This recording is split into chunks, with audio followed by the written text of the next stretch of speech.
Assassin's Creed 1, the game that started the infamous franchise the gamers have both come to love and hate over the years for potentially very valid reasons.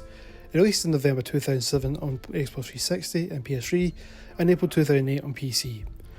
For little context on my background with this game, I have a slight personal attachment to it. I was a big fan of the Prince of Persia Sands of Time trilogy, especially Warrior Within, which fed nicely into my then upcoming goth emo face. I was excited when I saw the first trailer for AC1, which just looked like an open world Prince of Persia, which I've come to later discover was due to originally being pitched as a spin-off game called Prince of Persia Assassins. I was hooked on the information that was released regarding AC and just couldn't wait to play it, but I was still stuck in the PS2 generation at that point. Leading up to Christmas 2007, I found out I was going to be getting an Xbox 360 for my birthday/Christmas, one of the only benefits of having a birthday at that time of year when younger, and my awesome gran gave me money to go and buy myself a game to play when I finally got it. I went straight to HMV in Glasgow and had no doubt in my mind of what I was going to buy: Assassin's Creed. I finally had the game, but the issue I now had was I still couldn't play it. After a torturous near month-long wait, my birthday rolled round and it was AC Day. As soon as I set up my new console, the disc for AC was inserted and I was able to start playing straight away, since those were the days we didn't have to wait for a game to install. Loved it from the get-go, but realised shortly after completing the opening that in my haste I forgot to insert the memory card. Only way to save the game in the arcade version of the console, so I had to start again, but that wasn't such a bad thing. Anyway, enough about me, let's discuss the game. The story. Now this section is going to contain some spoilers, so if you haven't played the game yet and want to, feel free to skip that section of the video, timestamps below. The game follows the main protagonist Altair, a brash and arrogant senior member of the Assassin's Brotherhood in the Holy Land during the Third Crusade in 1191. The game starts off in a strange way where nothing feels right and everything around Altair is glitching and the surrounding people have no faces. As things get more hectic, you hear the disembodied voices of male and female, and it doesn't take long until we are returned to the modern day. The modern day protagonist is then revealed, a bartender called Desmond Miles who's been kidnapped by a pharmaceutical company called Abstergo due to him being brought up by the assassins. You would also discover the voices previously heard belonged to Abstergo employees, Dr. Warren Vidic, a disgruntled and cold man who is supervising Desmond, and his assistant Lucy Stillman. Dr. Vidic reveals to Desmond that they are using him to try and find something relevant to Altair via a device called the Animus. The Animus allows the user to relive the genetic memories of their ancestor within a simulated environment where they have full control of their ancestors' actions while following the main events that occurred during that time. Desmond is then shortly placed back in the Animus to an early point of Altair's memories where it is more stable, and you witness Altair, along with two fellow assassins and brothers, Malik and Kadar, infiltrate Solomon's tomb to try and recover an artefact called the Apple of Eden from the assassin's sworn enemies, the Templars. It doesn't take long for the mission to go south thanks to Altair, due to him killing an innocent old man they encounter in the tomb and then confronting the leader of the Templar, Robert de Sade, head on, thus compromising them and Altair having to flee without the apple. Altair returns to Masyaf, the home base of the Assassin Brotherhood, to speak with his mentor Al-Malim and report the failure of the mission.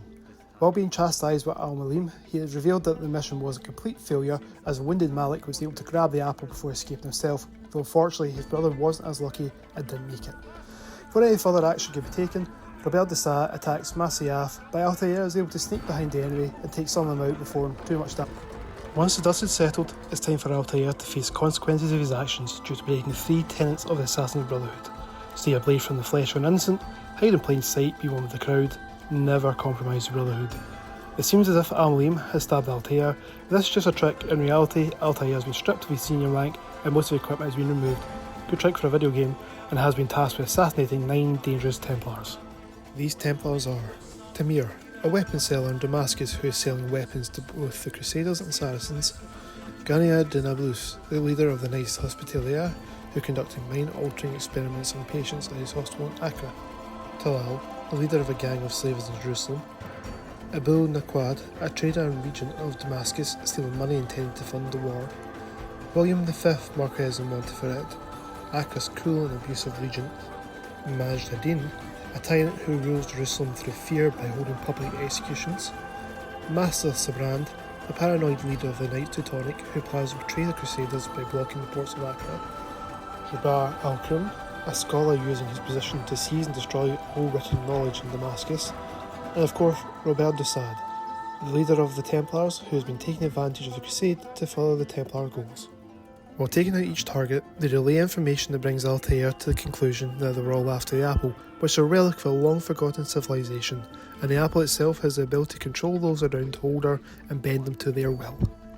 Altair also starts to grow weary of his mentor Al-Mulim due to the information he has gathered from the dying words of his targets. When trying to take out his final target, Robert de Sade, it is revealed that this is a decoy, a woman named Maria Thorpe, who is put in position as it was anticipated that Altair would try and assassinate Robert next. Due to Maria not being Altair's intended target, he decides to spare her, a sign that he is growing throughout the course of taking out his previous targets, and growing respect for the tenets of the Brotherhood.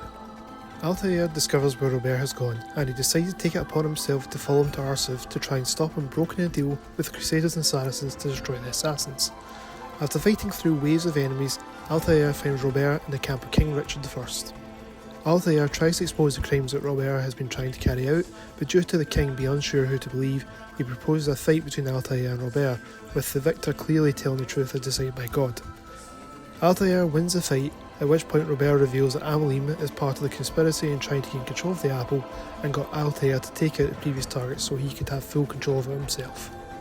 Altair travels back to Masyaf, where Al-Mulim has used the apple to take control of all its citizens and orders members of the assassins to attack Altair.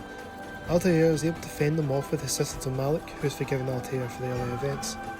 Altair finally convinces Al-Mulim, who uses the apple to try and control Altair, but he's able to overcome this and finally defeats Al-Mulim. Altair tries to destroy the apple, as he said he would, but is unable to, and instead the apple reveals a map showing other locations of artefacts around the world. Back in the modern day, at certain points Desmond has pulled out the animus to give him a break due to the stress involved while going through the process, allowing Desmond to rest for the night. Through discussion with Dr. Vidic, usually waking Desmond up in a creepy way each morning, it is revealed that Abstergo is really a front for the modern day Templars, and like their ancestors, they want to find an artefact like the apple to be able to control the world and shape it in their image. After Abstergo fends off an attack by the assassins, they are able to extract the information they require to find one of the artefacts thanks to the map Altair discovers and plans to get rid of Desmond. Lucy is able to talk Dr. Vidic out of doing this to allow for further testing. Once alone, Lucy reveals to Desmond that she is secretly an assassin and not all hope is lost. When completely alone, due to the amount of time Desmond had been in the Animus, he starts to see markings on the floor and walls in a similar fashion to the eagle vision that Altair was able to use. One of these markings is written on the wall above his bed, which alludes to an upcoming catastrophic event, and that is where the credits roll.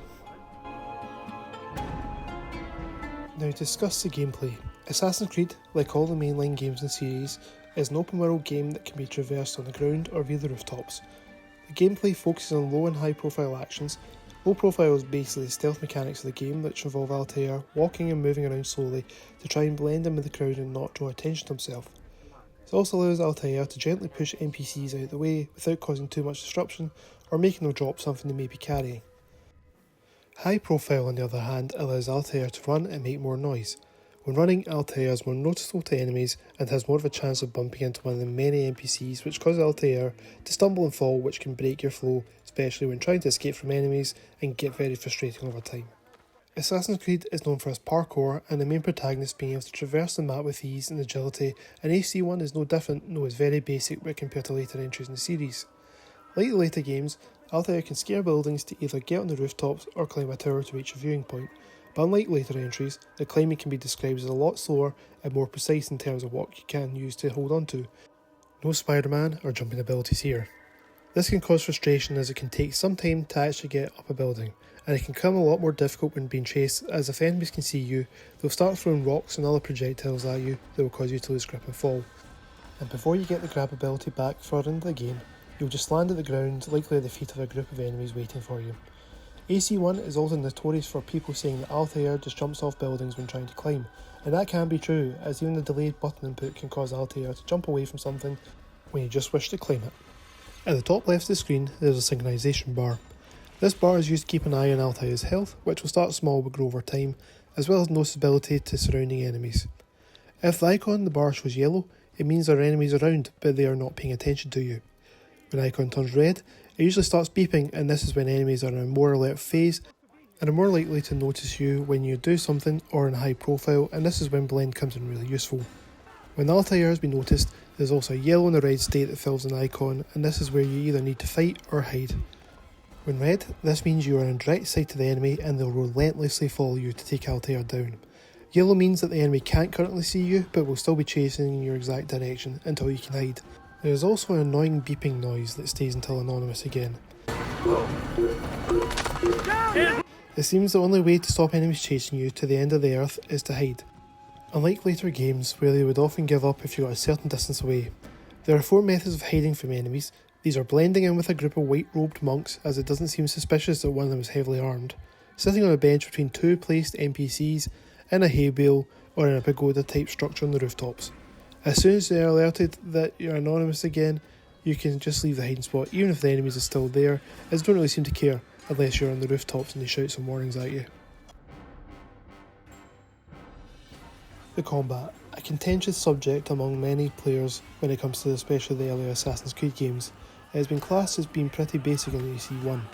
When in open combat, Altair can freely strike with the weapons he has at hand to perform a counterattack or kill.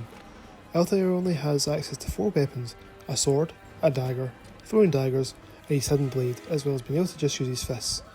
Using unarmed combat in AC1 is usually not advised, as the only time you'll really use it is when trying to beat up someone for information as part of the one main task, which is discussed shortly. The sword and dagger are similar in open combat, except the dagger is slightly quicker, but the counter window is smaller. Throwing daggers are most useful when trying to take out someone from range and are a one-hit kill, but you only have a finite amount of them to use. Hidden Blade is a one-hit kill when it can be used. Its main usage when you assassinate unsuspecting enemies, as it can't be used freely in open combat and will just be blocked. It can be used to counter kill however in a fight, but the window of usage is quite small, so it may take a bit of time to get the hang of it. There are 4 locations overall in the game: the Assassin Stronghold in Masyaf, Acre, Damascus, Jerusalem, and Arsuf. The last one is only accessed as part of the Memory Block 6 mission. These locations are all connected together via a central area called Kingdom, but you only need to go here when travelling to locations the first time, as the next time you can just fast travel to one of the other locations once you reach the entry point of that place, which I was thankful for, as enemies just attack you on sight in Kingdom and then get very annoying. Altair can also travel by horse, but this can only be done from the starting area of each location to its main gate or anywhere within Kingdom. I did find that the horse movement can be a bit erratic, but that's probably more due to when the game came out. The most criticism directed at this game is due to the mission structure. Each assassination target requires Altair to travel to a particular location where he'll first need to visit a local assassin's bureau. Here, one of the assassin's brothers will give him some basic information concerning the target, but then send Altair in the streets with the idea that he will need to complete some investigations to provide him with a plan on how to approach the assassination. These investigations are broken down into 4 types: eavesdrop, where Altair will sit on a bench and listen to a conversation between 2 characters nearby, one of the easiest missions; pickpocket, where Altair will need to, surprise, pickpocket an intended target; interrogate, where Altair will follow a target to a secluded location and beat him up until they give him information he wants; and finally, assisting fellow assassin informants who will ask you to either collect a certain amount of flags or take out a number of targets within a certain time, where they'll give you the information they've acquired upon completion. This is the same process that's followed prior to encountering each target, which can get tedious and boring, but can be completed fairly quickly if you know what you're doing. If you don't want to complete all the investigation missions, thankfully Altair only usually needs to complete 3 of these tasks to unlock the assassination attempt, but more can be completed if wanting a full picture, though nothing really changes between doing the bare minimum to doing them all. Once at least the minimum has been completed, Altair can go back to the Bureau and relay the information to the handler to give their blessing to go ahead with the assassination attempt. These sequences are where it gets more interesting, as each one is set up differently with a certain way to take down each target. This is where the main part of the story will play out.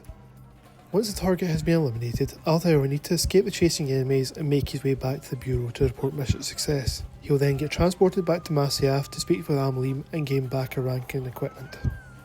There's not really any side content in AC1 outside of completing all the investigation missions, other than the many people you'll come across who are being harassed by guards. Taking the guards out and speaking with the victim will unlock blend opportunities around the city. Other side things are the viewpoints, which can be climbed up and used to unlock points of the map, and the hundreds of flags that can be collected, though they don't really mean anything and are a bit of a waste of time really. The only reason I painstakingly collected all these back on a hot summer day was my completionist nature at the time, and this would unlock an achievement, so feel free if that describes you. Now to address the title of this video, is AC1 the best game in the AC franchise? No. Do I recommend playing AC1 in 2024? Yes. I won't lie, AC1 is a bit of a harder game to go back to, especially after playing the later entries and how slow aspects of it can be. The repetitive mission structure can get tedious and gameplay does feel outdated in some areas, but it is an over 16-year-old game, so I think it can be forgiven with that if you can go in with an open mind. If you're a fan of Assassin's Creed games but jumped on later and never played the original game, I would suggest at least giving it a try, especially since this can be picked up for so cheap these days and is backwards compatible on the Xbox One, Series X and S consoles. Thank you for watching this video. Only made playthroughs up until this point, so I want to try something different.